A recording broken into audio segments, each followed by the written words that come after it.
Hello there, everybody. Welcome back. I'm here to be talking about the newest Marvel Studios film, Thunderbolts. Now, this is the newest film, like I said, from Marvel Studios, and it follows basically a bunch of B-list side characters from the recent Marvel films and shows. Like, three main characters, really, from the Black Widow film, which is the Red Guardian, who is Black Widow's, adoptive father, if you will.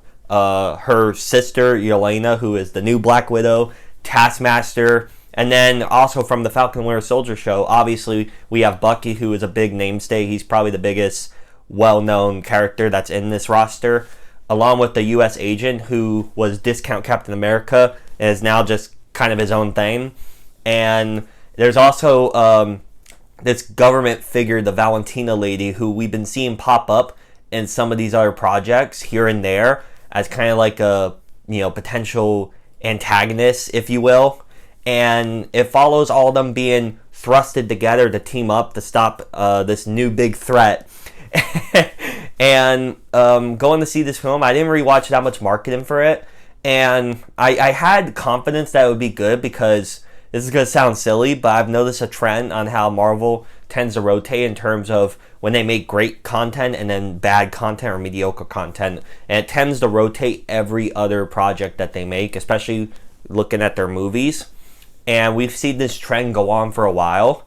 And obviously their last film, the new Captain America film, did pretty poorly with audiences and critics and all that. And what do you know? The new Thunderbolts film did really well. And so, obviously, going to watch it, I had a great time, which I really hope this doesn't mean the new Fantastic Four, which is their next film, ends up being trash due to this back and forth trend. But this movie did a lot of things right that I really enjoyed about it. And the main thing I really liked about it was how the characters surprisingly work really well off each other. Because this is like a really different bunch of characters. I mean, obviously, some characters have previous history, like, Red Guardian and the new Black Widow and U.S. Agent and Bucky. But seeing them, work well off each other, and also seeing Ghost, like, they really just go through the well and dig back characters from a long time ago. Because Ghost, I believe, was last in Ant-Man and the Wasp back in 2018.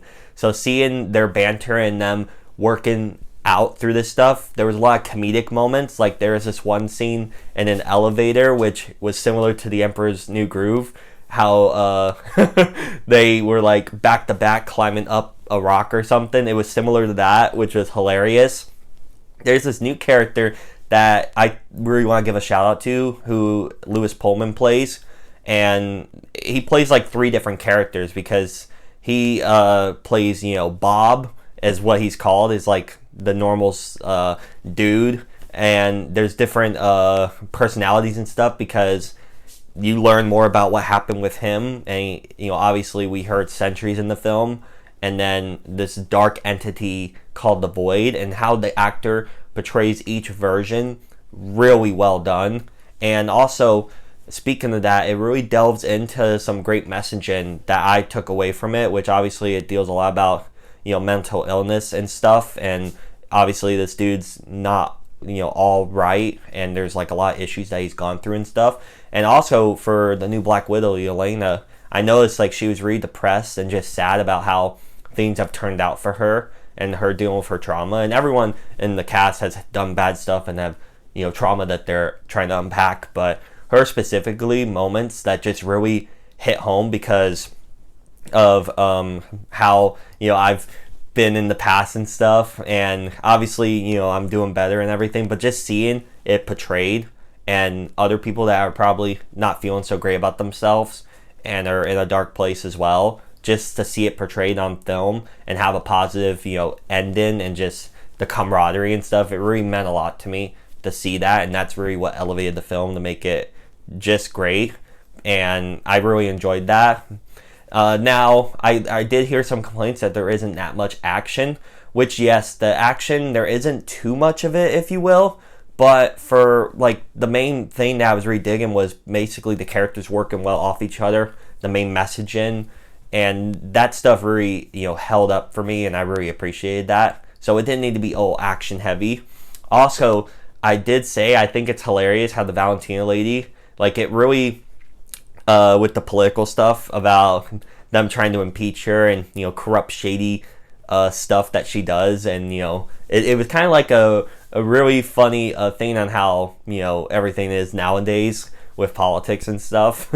So I thought that was kind of like hilarious and really tongue-in-cheek on how corrupt some politicians are and how shady they are. And the movie's basically like winking and nodding at, yeah, some of this stuff, maybe not in the instances that happens in the film, but some of this stuff does happen.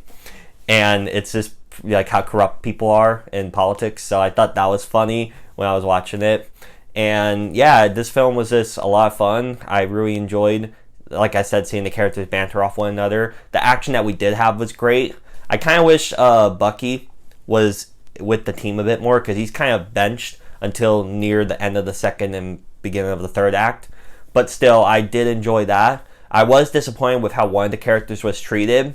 And I don't want to say which character, but those who see the movie know that they were incredibly, like, we were lied to in the marketing about this character being in the film a lot. And I get it, because no one really liked that character and hated the portrayal and stuff, but you would have thought they would have done something to fix it, or like done better for that character. But it is what it is. I mean, it didn't really hinder the film for me. It was just a disappointment. But like I said, those were my overall thoughts on Thunderbolts. Again, truly a really great film that hit home for me with its messaging, and I really hope people go and check it out, because this one's worth seeing in theaters. And thank you all so much for watching. It means so much to me. If you want to hit the bell as well to get notified when I upload, and subscribe, that would be great. And if you want to comment down below, did you guys get a chance to see this movie? Were you holding out, maybe waiting for Disney Plus or something? Please let me know down below. And I hope you all enjoy, and I'll catch you later. Bye!